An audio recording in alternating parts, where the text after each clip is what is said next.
우리 한번 말씀 보겠습니다. 하나님 말씀 제가 읽고, 하나님 말씀 스가랴 6장입니다. 스가랴 6장 9절로 15절까지의 말씀인데요. 스가랴 6장 9절로 15절까지의 말씀,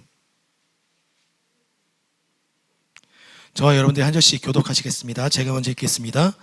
여호와의 말씀이 내게 임하여 이르시되,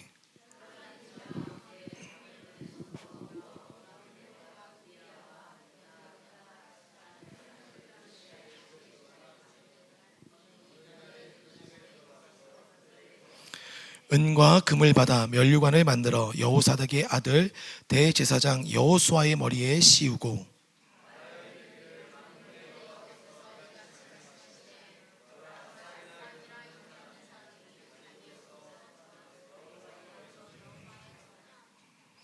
그가 여호와의 전을 건축하고 영광도 얻고 그 자리에 앉아서 다스릴 것이요, 또 제사장이 자기 자리에 있으리니 이 둘 사이에 평화의 의논이 있으리라 하셨다 하고,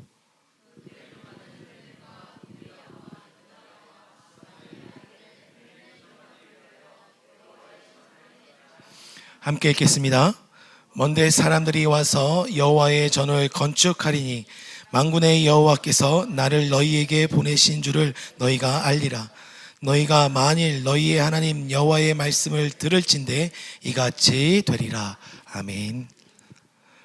이 시간 잠시 목사님 가정을 좀 소개할게요. 잠시 한번 자리에서 일어나 주시면 감사하겠습니다.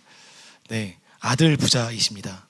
아들이 3명이세요. 그래서 첫째 하영이, 저쪽에 키 큰 안경 쓴 친구 하영이, 그리고 둘째 하준이, 여기 엄마 아빠 사이에 하준이, 그리고 셋째 하나님의 성부 성자 성령 네, 우리 하성이랑 이름이 똑같죠. 네, 그래서 이 가족분이세요. 그래서 저희가 제주도에 갈 때마다, 또 저희 교회가 또 청년들이 제주도에 갔을 때 같이 좀 섬겨주시고 또 많이 도와주셨던 가정이십니다. 우리 이 시간 이분들을 한번 바라보시고 축복했으면 좋겠어요. 당신은 거룩한 주의 나라, 당신은 거룩한 주의 나라, 당신은 하나님의 기쁨의 샘, 당신을 통해 이루시, 아멘. 님의 꿈 예배의 삶 통해 이 땅에 이루시리라. 아멘. 환영하고 축복합니다. 네, 첫째 하영이는 이제 대한민국 나이로 18? 네, 18살인데 8월에 미국으로 유학을 갑니다. 그래서 또 많은 20살? 지금? 네. 네. 제가 더 잘 알아요. 네. 아버지보다. 네. 그래서 18살이 됐는데, 이제 미국으로 유학을 갑니다. 그래서 많이 기도도 필요하고, 재정적으로 또 많이 도움이 필요한데, 우리 성도님들 생각날 때마다 계속해서 기도해 주시고, 좀 이따 응원의 메시지 한마디씩 우리 아들, 부끄러워하는 하영이에게 응원의 메시지 한마디씩 보시고 나눠주시면 감사하겠습니다. 우리 박영수 목사님 나오셔서 먼데 사람들이라는 제목을 가지고 오늘 말씀 나눠주시겠습니다. 우리 나오실 때 박수로 좀 환영했으면 좋겠습니다.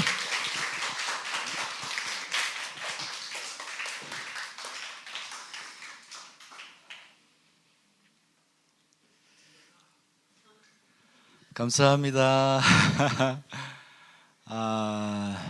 우리 강지훈 목사님 교회에서 이렇게 예배 함께 할 수 있어서 너무나 정말 감사하고 또 축복인 것 같습니다. 강지훈 목사님은 예배자 네트워크 가운데서 예배 가운데서 만났어요. 상당히 예언적이죠. 우리 예배 안에서 우리는 하나가 될 수 있습니다. 아멘. 예. 우리가 주님께 집중된다면, 주님께 집중되는 그 가운데서 계속 우리가 기름 부음 안에서 있다면 그분 안에서 우리는 하나가 될 수 있어요. 왜냐하면 우리의 시선이 그분 아닌 다른 것에 시선이 맞춰질 때 많이 원수의 공격이 있을 수 있고 부정적인 것들이 우리 가운데 올 수 있죠.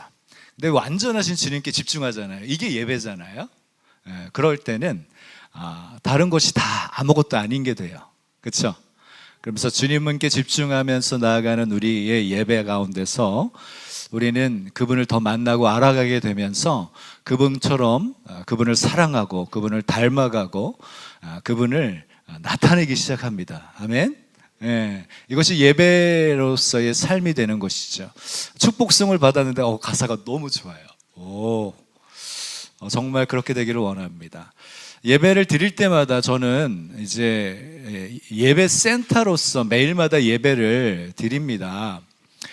그럴 때마다 이게 계속 예배를 드리면서 예배의 영 안에서 항상 하나님은 우리가 요한복음 4장에도 말씀하시는 것처럼 영과 진리로 예배하는 자들을 찾으신다 그러잖아요. 왜 찾으실까요? 왜 찾으실까? 조금만 생각하면 알겠대요. 왜냐하면요, 정말 당신에게 집중하면서 시선을 집중하고 마음을 집중하고 바라볼 때 그런 예배자가 있으면 거기 오시려고 찾으시는 거예요. 그렇죠? 주님께서 오신다는 말씀은 뭐냐면 반드시 주님 자신의 계시나 그때 주시는 은혜들을 베풀어 주신다라는 것이에요. 이게 상당히 중요한 맥락입니다. 주님은 우리가 예배할 때 주님은 오십니다. 오셔서 주님 자신을 나타내셔요. 이게 실질적인 영역이에요. 그래서 예배의 영 안에 우리는 그분을 깊이 만날 수 있게 되고 그분에 대한 계시를 받게 되고 그때 주시는 감동들을 하나님께 깨어있는 사람을 통해서 부어주시고 대언할 수 있게 하십니다. 이건 우리 모두가 다 훈련할 수 있는 영역이에요. 아멘. 어린 아이들에게도 동일하게 이런 원리는 작용합니다. 아멘이죠?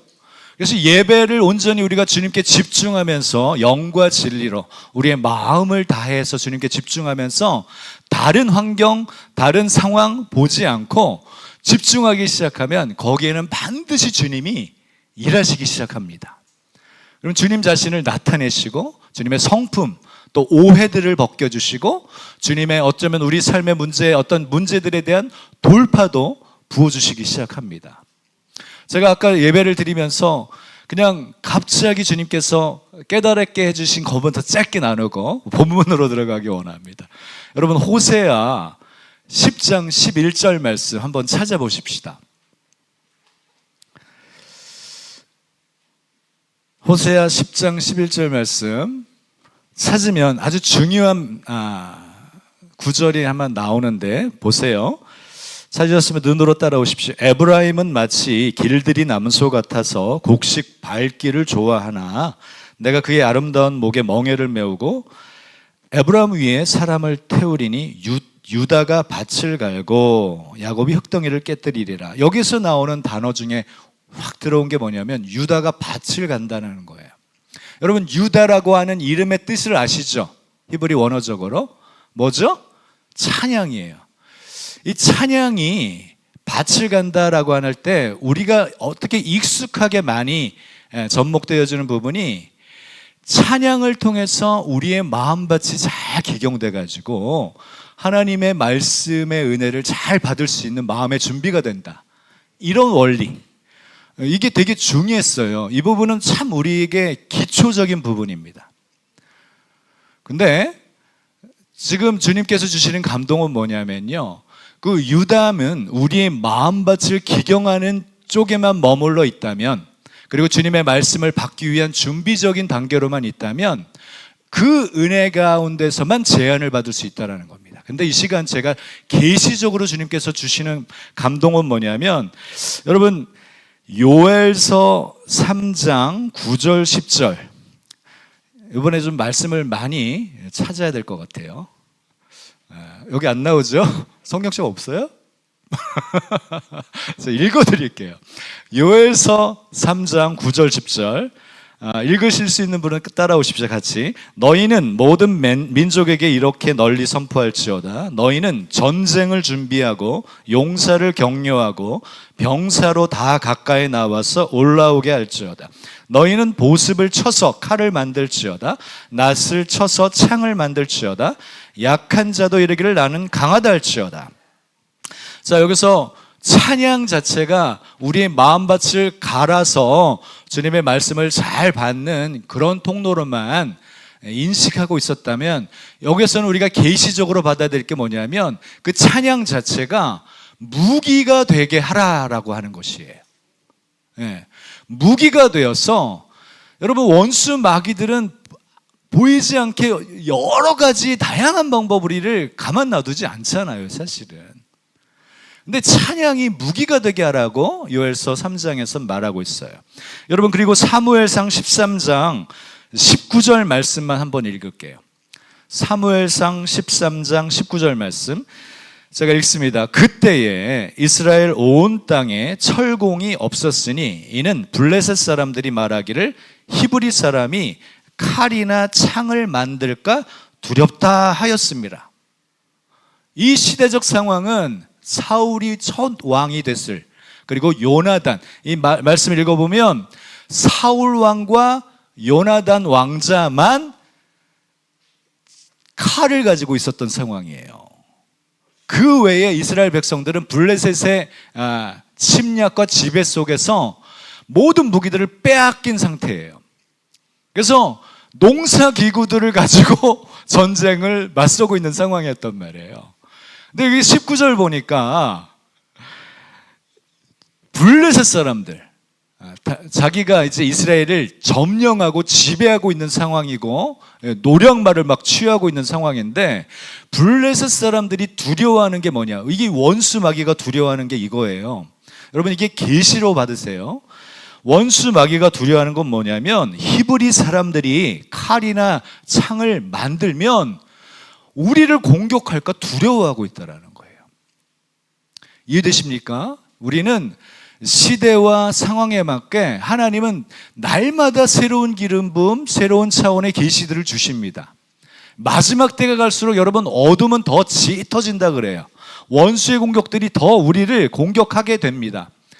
그런 상황에 우리의 마음밭만 기경하는 차원의 찬양을 드린다면, 거기에는 그 한계 안에만 머물면서 우리는 제한적인 은혜나 제한적인 인생을, 축복을 받을 수 있을 거예요. 근데 오늘 주님께서 주신 감동은 뭐냐면, 찬양으로 전쟁을 하는 걸 배워야 된다. 그래서 이전에 우리에게 주신 그 은혜에 대해서 저희가 부인하는 게 절대 아닙니다. 그러나 우리는 우리 다음 세대들, 자녀 세대들에게 찬양을 통해서 전쟁할 줄 아는 것을 배우게 해야 된다는 거예요. 우리의 찬양이, 그래서요, 아까 영과 진리로 예배하는 자들을 하나님이 찾으신다 그랬죠. 그렇게 주님이, 우리가 온전한 예배를 드리면 주님이 임재하실 수밖에 없는 게 하나님의 마음이에요. 주님은 정말 우리와 함께 하시기를 원하십니다. 그렇죠? 그래서 주님 자신을 나타내시고 주님의 계시, 우리 안에 수건이나 오해들, 비늘들 다 벗겨내서 밝히 주님의 마음과 뜻을 알고 주님의 지금 우리에게 주시고자 하는 것들을 다 쏟아 부어 주시고자 하는 게 아버지의 마음이에요.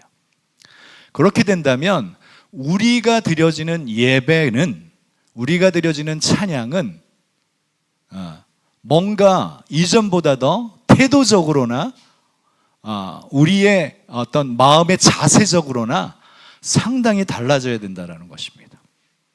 자, 개인적으로는 우리 인생 속에 얼마나 힘들고 어려운 여정이 많겠습니까? 저도 정말 돌파가 안 되고 힘든 상황에 있을 때 기도하고 싶어도 기도가 안 돼요.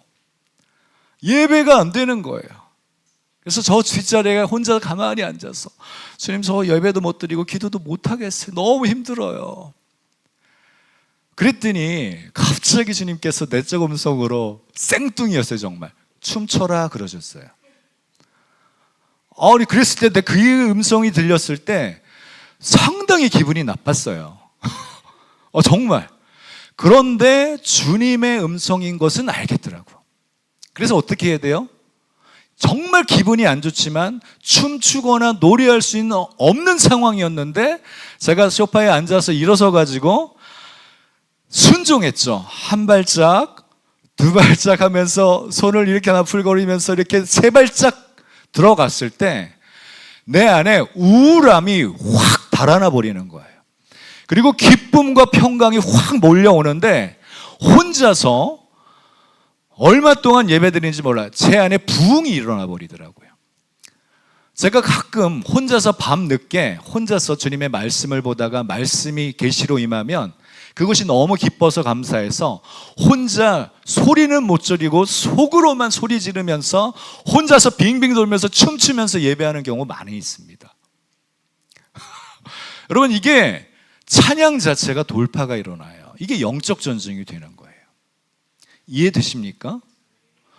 그래서 우리의 태도 안에 예배를, 저는 메시지를, 하나님의 계시를 따라 메시지를 전하는 것이 너무나 중요하잖아요. 그리고 그 말씀을 잘 받는 것, 그리고 잘 적용하고 살아가는 것이 중요하잖아요. 그러나 저는 그럼에도 불구하고 더 강조하고 싶은 건 뭐냐? 예배를 더 강조하고 싶은 거예요. 왜냐하면 하나님께서 우리에게 모든 것을 다 주셨잖아요. 예수님의 그 희생, 십자가를 통해 우리에게 이미 모든 것을 다 주셨다. 이게 에베소서 1장 3절에 나온 말씀이에요. 신령한 복을 이미 우리에게 복 주셨다라고 완성형으로 주님께서 주신 거예요. 근데 이미 주신 복을 우리가 누리지 못하고 있다는 건 우리 안에 문제가 있다는 거예요. 그래서 그분이 주신, 우리에게 주신 복, 은혜, 사랑, 대속의 은혜, 그 모든 것을 우리가 받았기 때문에 그거에 대한 감사와 찬송과 영광을 돌리는 것이야말로 우리가 1차적인 부르심이라는 거죠. 아멘. 이 백성은 내가 나를 위하여 지었나니 나의 찬송을 부르게 하려 하심이라. 아멘. 에베소서 1장을 쭉 읽다 보면 그 은혜의 영광을 찬송하게 하려 하심이라.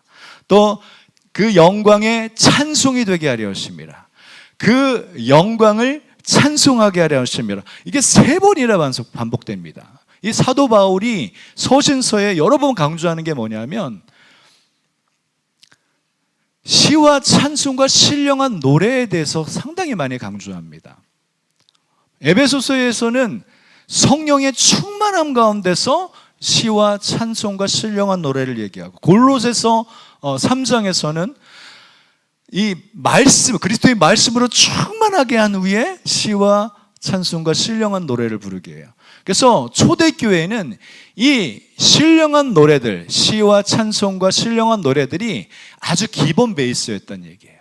예배의 영 안에 마음껏 그 주님을 예배하는 거죠. 우리가 예배를 더 많이 드리다 보면 영으로 노래하기 시작하고 방언으로 막 노래하기 시작하고 우리 영으로 춤도 추기 시작합니다.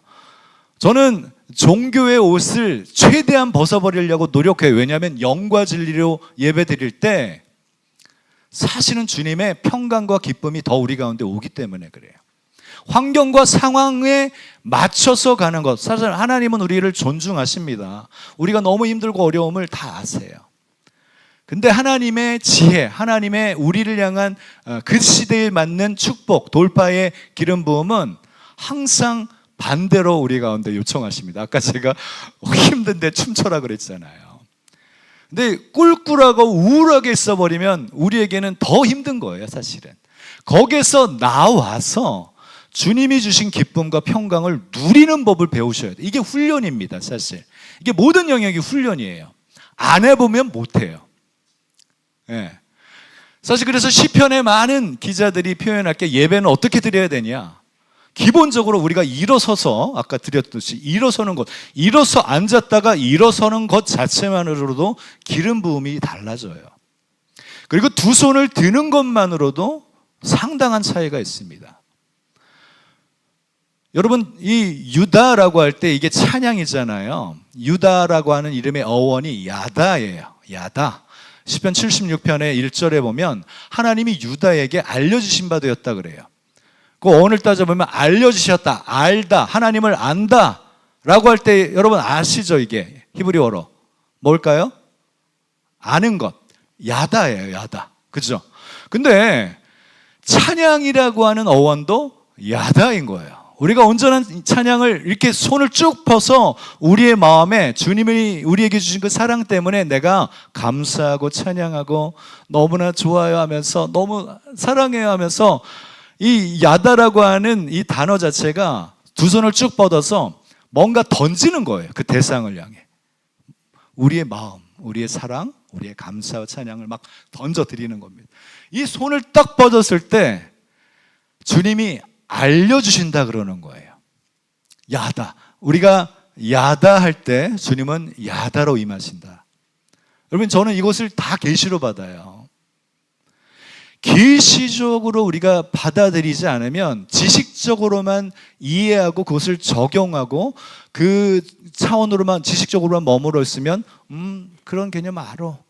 지식적으로만 이해하는 거예요. 근데 계시적으로 받아서 그것들을 계시로 딱 와닿아서 그렇구나 하면서 두 손을 들고 적극적으로 예배드리기 시작하잖아요.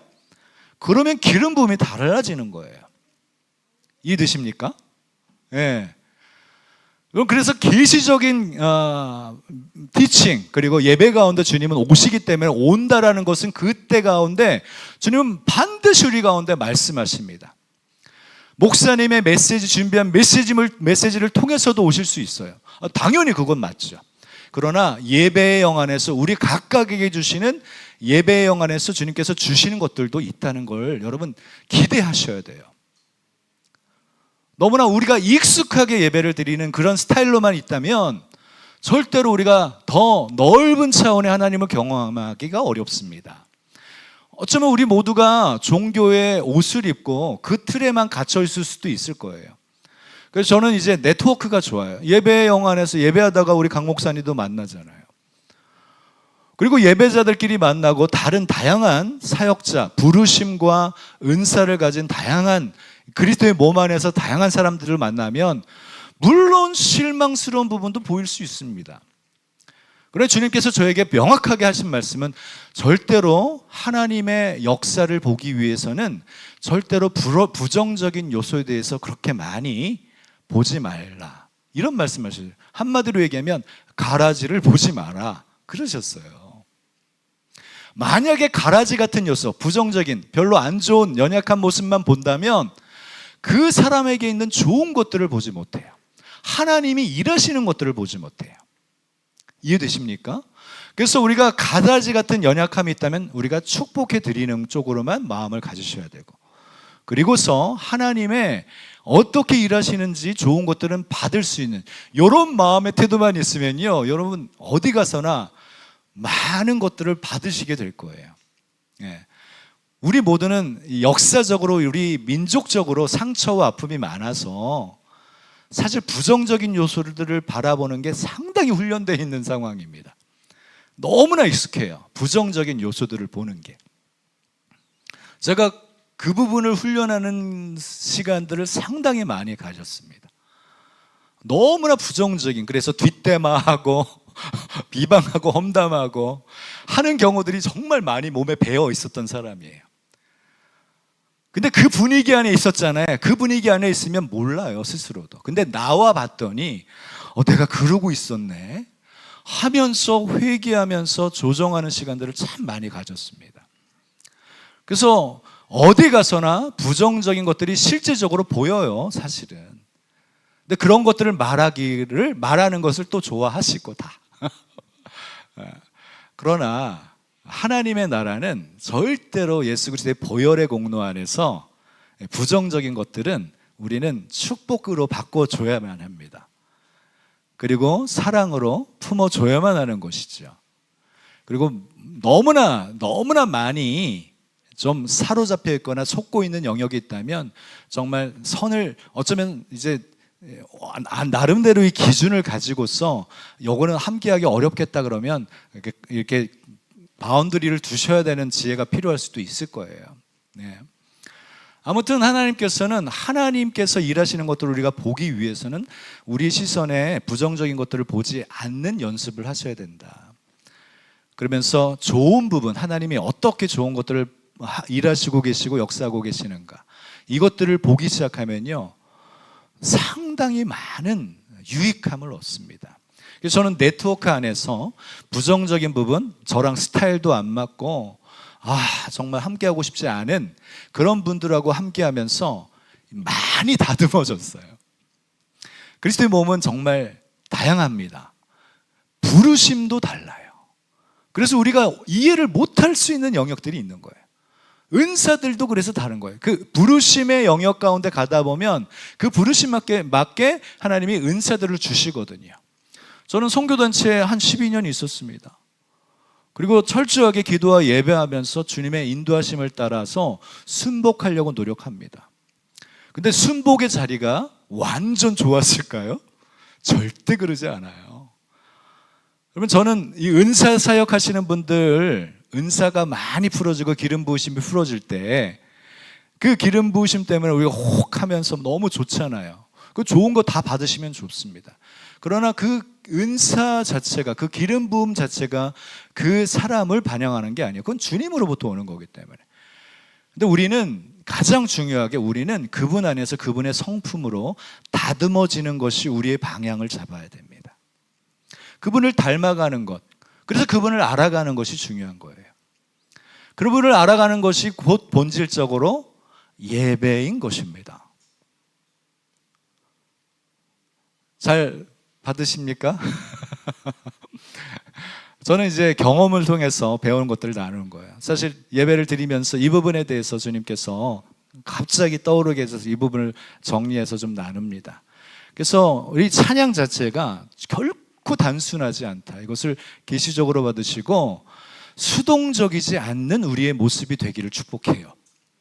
예배는 반드시 반응이 일어나야 됩니다. 그리고 예배를 드리는 그 시간이 중요하다는 인식을 가지셔야 돼요. 그래서 예배 시간에 최대한 늦지 않고 미리 와서 마음에 꿀꿀한 거 있으면 미리 와서 오시면서 회개하시고 털어낼 게 다 털어내시고 예배 가운데 적극성을 띠고 나오셔야 됩니다. 그것이 우리에게 유익하기 때문에. 아멘. 예배 안에서 계속 드리다 보면 예배영 안에서 우리는 활성화되어지고 신령한 시와 찬미와 신령한 노래들이 풀어지면서 사실 우리 첫 곡 두 손 들어 주님의 보좌를 만들고, 사실 시편 22편 3절 말씀, 이스라엘의 찬송 중에 거하시는 주여, 주는 거룩하십니다. 우리의 찬송이 주님의 보좌를 실질적으로 만들어냅니다. 이거 믿으십니까? 그렇다면 우리의 예배의 태도는요, 가장 적극성을 띄어야 돼요. 우리가 다양한 방법으로 일어서고 손뼉 치고 춤을 추고, 여러분 춤 자체가 강력한 것입니다. 우리의 마음의 태도는 우울하고 힘들고 애들 막 키우느라 막 진땀 흘리고 짜증 막 내면서 막 마음의 태도가 막 예배드리지 못할 상황의 마음의 감정이 있을 수 있잖아요. 그래도 막 비인격적으로 주님이 그걸 요구하지는 않습니다. 다만 계시적으로 감사와 찬양과 이 예배의 영 안에서 우리가 더 주님께 그럼에도 불구하고 하는 제사의 형태, 제사가 희생이잖아요. 이 희생적 차원으로 주님께 그럼에도 불구하고 주님께 예배하며 주님의 선하심을 인정하며 높여드릴 때, 그럴 때 주님은 우리 가운데 기름 부음으로 임하시고 우리의 마음의 생각에 돌파를 주시고 계시를 주시고 은혜를 더 베풀어 주신다는 것입니다. 아멘. 이 부분에 대해서는 계시적으로 주님께서 예배를 주신 거예요. 자, 본문으로 들어가겠습니다. 할렐루야. 자, 스가랴. 자, 개인적으로 스가랴 말씀을 참 좋아합니다.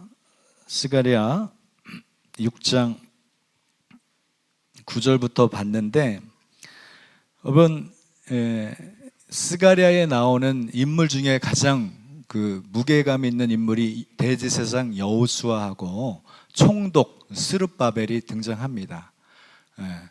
이 두 인물은 마치 총독은 왕의 위치에 있는 사람이고 그리고 여호수아는 대제사장이기 때문에 우리에게는 왕 같은 제사장으로서의 우리의 위치를 설명하고 있어요. 예, 왕 같은 제사장. 이들이 뭐냐면 이방인의 포로로 끌려갔다가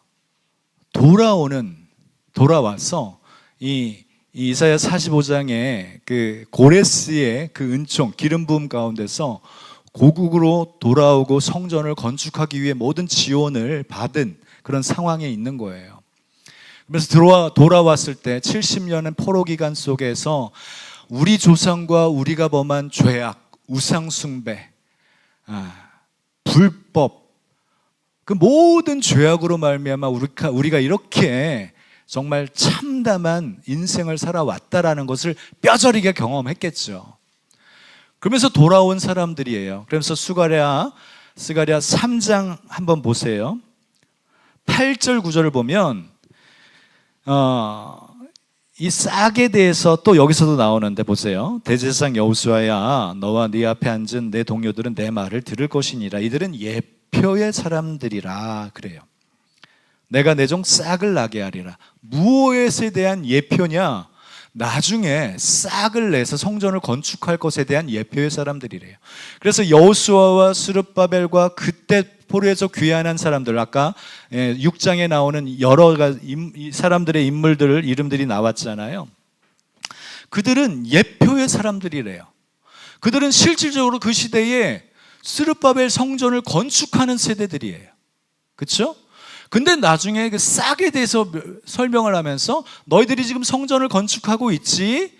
그래, 건축을 할 거야. 너희들이 완성할 거야. 그리고 너희들은 예언적인 사람이 되어서 나중에 싹이라고 하는 존재가 와서 그 성전을 건축하게 되는 것에 대한 예언적인 것을 너희들이 하고 있는 거야. 이 얘기를 하는 거예요. 싹이 나온다 얘기합니다. 그 예표의 사람들의 특징은 이제 죄와 우상 숭배는 더 이상 우리는 하면 안 돼요. 하나님을 경외하며 섬겨야 돼. 이런 특성이 있을 수 있겠죠. 하나님을 경외하는 마음. 그래서 이들의 모습이 너무나 귀한 것이죠. 이게 우리의 모습이 되어야 될 줄 믿습니다. 아멘. 네. 불의와 불법, 거짓말, 네. 하나님의 말씀에 반대되는 생각과 사고나 이런 행동들은 절대로 우리에게 유익할 수가 없는 거예요. 네. 그것 자체가 얼마나 저주가 되어지고 우리에게 어려움이 되어지는지를 뼈저리게 느끼게 된 것입니다. 예. 그런 우리의 모습이 될 줄 믿습니다. 저도 그런 인생 살아봤던 사람이라 그 인생 돌아간다? 상상도 할 수 없어요. 불행이에요, 그냥. 기쁨 평강이 어디 있어요? 잠깐의 쾌락, 즐거움은 얻을 수 있지만 그거는 공허함만 더할 뿐이에요. 우리 인생은 하나님밖에 없어요. 그분의 말씀대로 그분을 경외하면서 그분을 예배하고 그분의 말씀대로 순종하고 살아가는 것이야말로 가장 복이라는 것이에요. 자, 보십시다. 스가랴 6장 9절 쭉 내려와서 이 여호수아, 대제사장 여호수아의 머리에 면류관을 씌우래요. 여러분, 여호수아라고 하는 이름 자체가 여호와의 구원이라고 하는 뜻입니다. 이게 상징적으로 이 예수 그리스도를 상징하는 것이에요. 나중에 싹이 난다 그랬죠. 12절 말씀. 보라, 싹이라 이름하는 사람이 자기 곳에서 돋아나서 여호와의 전을 건축하리라. 우리가 이 말씀은 다 아실 겁니다. 싹, 이사야 11장에도 나오고 이 3장, 4장 연결해서 계속 나오는 영역입니다. 예수님께서 나오실 것에 대해서 얘기합니다. 그러면서 여호수아의 머리에 면류관을 씌우면서 예언한단 말이에요. 그 말이 뭐예요? 바로 여호와의 구원이 그 싹이다라는 거예요. 그래서 예수와 여호수아, 호세아 다 어원이 같은 거예요. 그죠? 예. 그래서 이 드러내놓고 예언적으로 이 그 세대를 예표의 사람으로 면류관을 씌우면서 너희들 바로 봐야 돼. 내가 싹이라고 하는 존재가 성전을 건축할 건데 그가 바로 이 예수아야. 이 얘기를 하는 거죠. 네. 그러면서 13절 그가 여호와의 전을 건축하고 영광도 얻고 그 자리에 앉아서 다스릴 것이요 또 제사장이 자기 자리에 있으리니 이 둘 사이에 평화의 은원이 있으리라. 자, 여기서 또 제사장이 자기 자리에 있겠다. 그 싹이라고 하는 예수님을 믿는 그분의 왕 같은 제사장들을 상징한다고 저는 해석을 합니다. 바로 우리죠. 바로 하나님의 원탁회의에 누가 참여할 수 있는가? 그건 자녀들의 권세를 가진 사람들이 갈 수 있는 거예요. 이 자리를 사모하는 사람들은 평화의 은원들이 계속 있을 수 있을 것입니다. 저는 이 자리를 사모합니다. 그렇죠? 그분과 소통하면서 그분과 결정을, 그분의 뜻을 계시를 받으면서 그분의 결정과 아멘으로 화답하면서 당신의 뜻이 이루어지기를 원하는 그 동의함의 자리에 선다는 건 얼마나 특권입니까? 14절, 그 면류관, 바로 여호수아에게 씌워졌던 그 면류관은 여호와의 전 안에 두라라고 얘기합니다. 자, 그러면서 싹이라는 분이 예수님께서 와서 성전을 건축하셨습니까? 안 하셨습니까? 건축하셨죠. 그렇죠? 예. 예수님이 오셔서 이 요한복음 2장에서는 너희들의 헤롯 성전 이거 허물어봐. 내가 3일 만에 일으킬게. 그렇죠? 3일 만에 일으킨다 그래 놓고 자기가 3일에 죽고 부활한 사건을 얘기하신 거예요.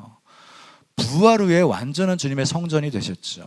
근데 또 반면에 여기서 보면 이제 스가랴 4장을 한번 보십시오. 4장 6절부터 쭉 보십시다. 요거는 우리가 되게 제가 개인적으로 좋아하는 말씀입니다. 스가랴 4장 6절로 9절 말씀 한번 다 같이 한번 읽어 보십시다. 찾으셨나요? 다 같이 시작. 그가 내게 대답하여 이르되 여호와께서 스룹바벨에게 하신 말씀이 이러하니라. 만군의 여호와께서 말씀하시되 이는 힘으로 되지 아니하며 능력으로 되지 아니하고 오직 나의 영으로 되느니라. 큰 산아 네가 무엇이냐? 네가 스룹바벨 앞에서 평지가 되리라. 그가 머릿돌을 내놓을 때에 무리가 외치기를 은총이 그에게 있을지어다 하리라 하셨고, 또 여호와께서 말씀이 또 내게 임하여 이르시되 스룹바벨의 손이 이 성전의 기초를 놓았은즉 그의 손이 또한 그 일을 마치리라 하셨나니 만군의 여호와께서 나를 너희에게 보내신 줄을 너희가 알리라 하셨느니라. 자, 스룹바벨의 손이 성전의 기초를 놓았대요. 네. 그 머릿돌을 놨다고 얘기합니다. 근데 그 손이 성전을 마친다고 얘기해요. 스룹바벨의 기름 부음이에요. 여기서 저는 이제 스룹바벨의 기름 부음이 가장 중요한 기름 부음이 뭐냐? 성전의 기초를 놨어요. 예언적으로 성전을 실질적으로 쌓았지만 싹이라고 하는 존재가 와서 성전을 놓는다 그랬어요. 다시 6장으로 보세요. 끝절 말씀. 근데 그 예수님께서 성전을 완성하셨지만 또 머릿돌이라고 하는 거예요. 기초돌. 그렇죠? 네. 머릿돌, 기초돌 위에 이제 스룹바벨의 기름 부음 안에서 바로 우리 마지막 주제인 우리 모두가 스룹바벨의 기름 부음 안에서 성전을 건축하고 마치는, 완성시키는 세대가 될 것을 선포합니다. 아멘. 그러면서 이걸 보세요. 스가랴 6장 15절. 먼 데 사람들이 온대요. 오늘 제가 말씀 주제를 정한 것입니다. 먼 데 사람들. 이 사람들이 와서 여호와의 전을 건축한대요. 그렇죠? 네. 12절 말씀은 싹이라고 이름하는 사람이 작은 곳에서 돋아나서 여호와의 전을 건축한다 그랬는데 먼 데 사람들이 와서 또 전을 건축한대요. 사실 제가 몇 주 전에 이스라엘을 다녀왔습니다. 이라크 공습도 있었고 그런 후에 좀 은혜가 있어서 거기 가서 예배를 드리는데 이 스가랴 말씀을 보게 하시면서 거기에서 제가 개인적으로 딱 받은 이 말씀, 이 6장 15절, 먼 데 사람들이 상당히 저에게 오버랩이 되는 거예요. 먼 데 사람들이 와서 성전을 건축한다. 우리가 먼 데서 왔는데? 네. 그러면서 상당히 우리의 위치에 대해서 다시금 생각하게 됩니다. 제가 말씀을 많이 본다 그랬죠. 여러분, 에베소서 2장 14절부터 22절 한번 보세요. 여기서도 이제 먼 데 사람이 등장합니다. 자, 제가 말씀을 많이 본다 그랬습니다. 에베소 2장 14절부터 22절까지 쭉 한번 읽어보십시다. 2장 14절부터 22절까지 시작.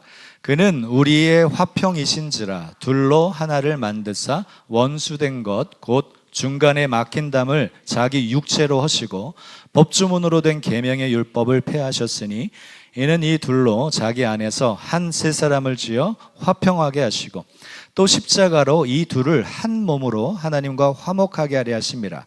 원수된 것을 십자가로 소멸하시고 또 오셔서 먼 데 있는 너희에게 평안을 전하시고 가까운 데 있는 자들에게 평안을 전하셨으니 이는 그로 말미암아 우리 둘이 한 성령 안에서 아버지께 나아감을 얻게 하려 하심이라. 그러므로 이제부터 너희는 외인도 아니요 나그네도 아니요 오직 성도들과 동일한 시민이요 하나님의 권속이라. 너희는 사도들과 선지자들의 터 위에 세우심을 입은 자라. 그리스도 예수께서 친히 모퉁이 돌이 되셨느니라. 그의 안에서 건물마다 서로 연결하여 주 안에서 성전이 되어가고 너희도 성령 안에서 하나님이 거하실 처소가 되기 위하여 그리스도 예수 안에서 함께 지어져 가느니라. 여기도 지어져 간다 얘기하고 있어요. 성전으로. 우리 자신이 성전인 거예요. 예수님이 그분의 몸 자체가 성전이시잖아요. 우리도 성전이 된 거예요. 그렇죠? 근데 먼 데 사람 17절에 나와요. 또 오셔서 먼 데 있는 너희에게 평안을 전하시고 먼 데 있는 우리에게 예수님의 사랑이 와버렸어요. 우리가 이 에베소 2장 전체적인 틀은 유대인과 이방인의 한 세 사람을 얘기합니다. 그죠? 한 몸. 진정한 그리스도의 한 몸은 하나님의 거하실 처소에 육신으로 그분의 몸된 우리가 바로 성전이 되는 건데 유대인과 이방인이 한 몸으로서 그분이 거하실 처소가 되기 위해서 성령 안에서 함께 지어져 가는 부분을 계시하신 것입니다. 그렇죠? 그리고 22절 말씀은 너희도 이렇게 되어 있어요. 너희도. 그래서 이방인인 우리도 성령 안에서 하나님이 거하실 처소가 되기 위하여 나만 지어져 가는 게 아니라 함께 지어져 간다. 초반에 찬양에 대한 영적 전쟁의 계시를 풀어냈지만 사실 우리가 너무 달라요. 여러분 가족 저희 아들 셋 아까 보셨죠? 똑같을까요? 성격이? 취향이? 네, 다 달라요. 그리스도의 몸 안에 우리 모두는 너무나 다른 거예요. 그죠? 근데 가족이기 때문에 가족이라서 다르더라도 맞춰가고 때로는 싸워서 이겨서 이게 끌어가기도 하고 때로는 양보하기도 하고 참아주기도 하고 그게 가족이잖아요. 그죠? 우리가 다 그런 부르심 안에 있는 거예요. 우리가 너무 달라요. 스타일도 너무 달라요. 예. 근데 그 다름을 존중히 여기는 게 천국의 문화더라고요.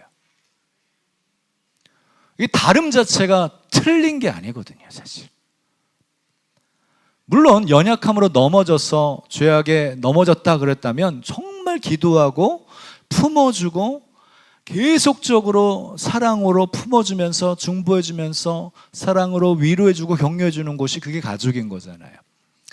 그러면서 우리는 가족됨 안에서 성령 안에서 우리가 하나님이 거하실 처소로서 함께 우리가 지어져 가는 것에 대해서 그러면서 궁극적으로는 이방인인 우리 개인적으로도 가정 안에서도 이걸 배워야 되고 공동체 안에서도 배워야 되고 또 그리스도의 몸된 교단 교파를 초월한 네트워크 안에서 계속 배워야 이게 계속 확장되는 겁니다. 아멘.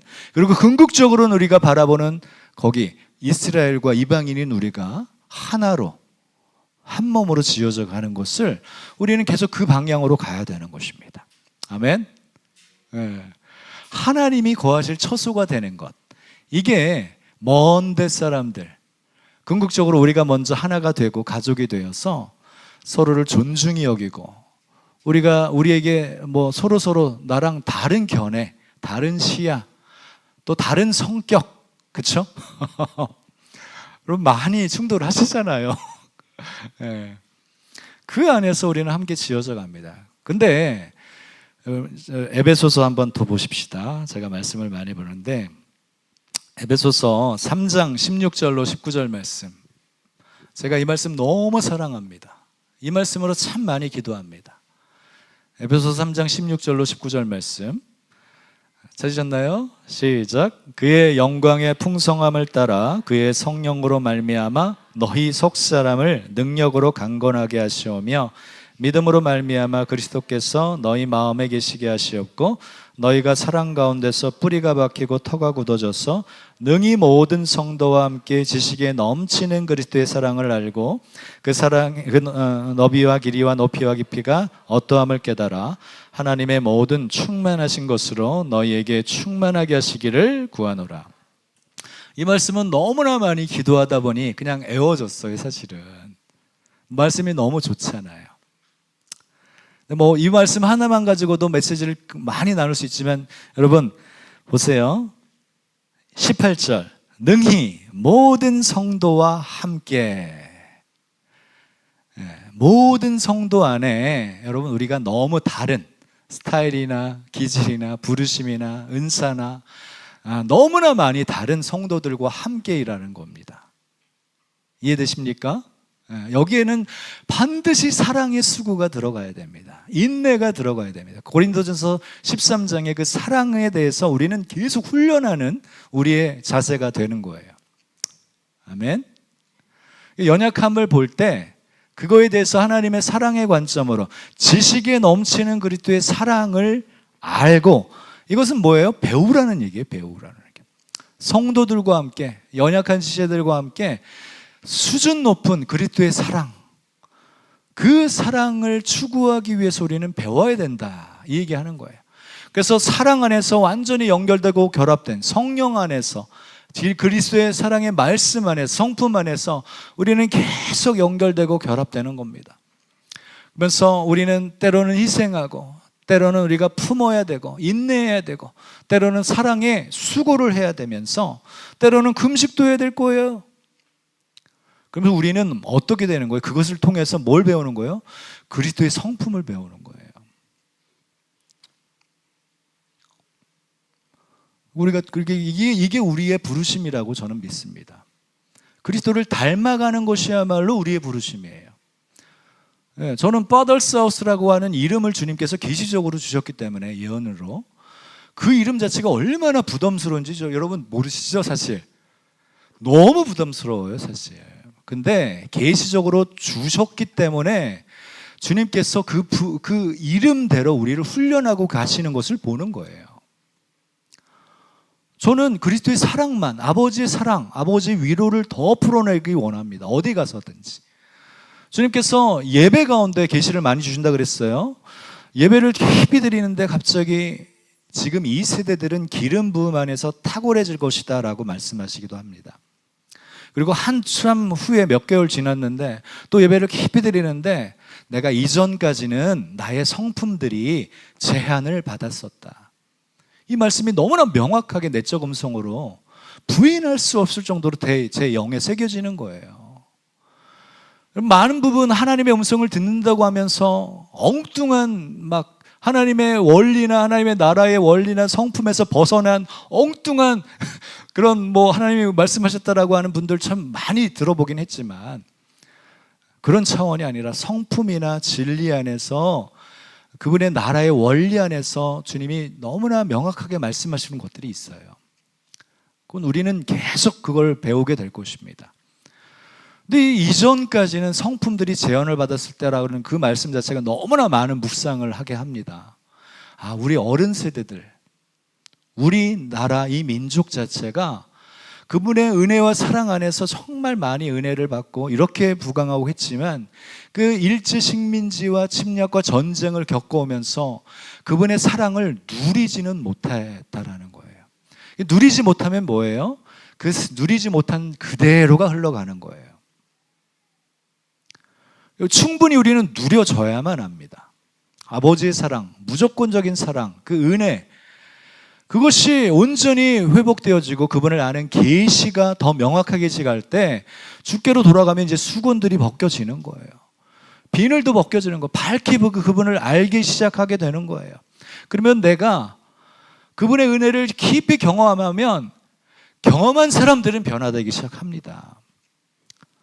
예수님을 잘 믿고 사역으로도 탁월해지고 많은 사역적인 열매가 있다 할지라도 성품 성품적으로 좀 다듬어지지 못한 분들을 많이 경험하시지 않나요? 그런 분들의 특징이 본인도 그 사랑 안에 참으로 누려보지 못했기 때문에 있었던 안타까움이었다라는 거예요. 근데 지금 이 세대들은요, 그 기름 부음 안에서, 예배의 영 안에서 그분의 성품이나 그분을 아는 계시적 차원이 달라진다는 걸 얘기하는 거예요. 그분을 더 밝히 알기 시작하는 거예요. 그래서 이 세대들은요, 그분의 임재 안에서 그분의 성품을 누리고 사랑을 누릴 뿐만 아니라 충분히 누려지다 보니까 여유가 되기 시작합니다. 그래서 그때부터는요, 주님의 성품들을 제한 없이 나타내는 세대가 되는 겁니다. 주님은 이런 세대들을 세우시기 원하세요. 하나님을 아는 세대, 하나님을 아는 백성들은요, 그분을 제한 없이 나타내기 시작하는 성숙한 세대가 되는 거예요. 아멘. 이런 세대가 되기를 우리가 정말 갈망하십시다. 아멘. 그러기 위해서는 우리가 예배영 안에 더 들어가기를 사모해야 됩니다. 아멘. 우리가 기도 한번 하고 다 같이 기도 한번 하십시다. 제가 더 온전한 예배로 들어가기 원합니다. 주님을 더 만나기 원합니다. 먼데 사람으로서 하나님 성전으로 함께 지어져가는, 사랑 안에서 함께 지어져가는 한 몸을 이루기 위해 제가 희생하고 대가 지불하고 배워가는 우리 모두가 되길 원합니다. 다름을 존중히 여기는 우리 모두가 되길 원합니다.